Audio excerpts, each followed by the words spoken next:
I got the latest book releases, Illustrator updates, and some clever tutorials. But first, I was hoping you'd give this video a thumbs up, if it helps you in some way. June brought a mix of stories, from creativity to predictions. My Modern Met published a story about the Little Folks painting book, which is known as the first coloring book released in the 1800s. Moving on to some more unique stories. People.com shared a story about a lady who received a custom coloring book with her favorite memories. Of course, the gift made her cry, and the video went viral on TikTok.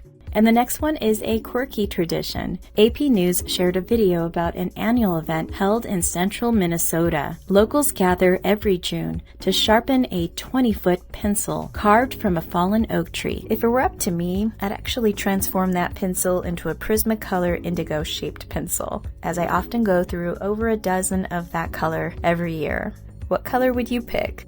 And lastly, the One Show 2025 Insights Report shared predictions from hundreds of creative leaders around the world. Some of the highlights I found fairly interesting is how human-made art is becoming more valuable to brands. There's also a note about growth in virtual reality and augmented reality, which could inspire new coloring apps and creative art experiences. For illustrators and colorists, this could provide more ways to collaborate and possibly better tools to share your projects. Let's shift gears to Illustrator updates.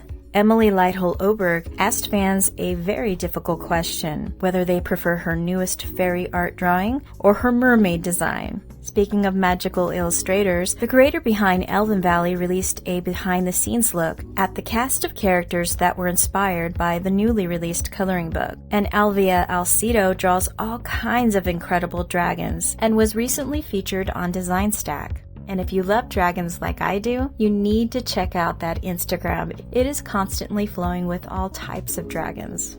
And a Brazilian artist named Gabriel Piccolo was also featured on Design Stack. And I gotta say, these are the most intricate retro designs I have ever seen for video games.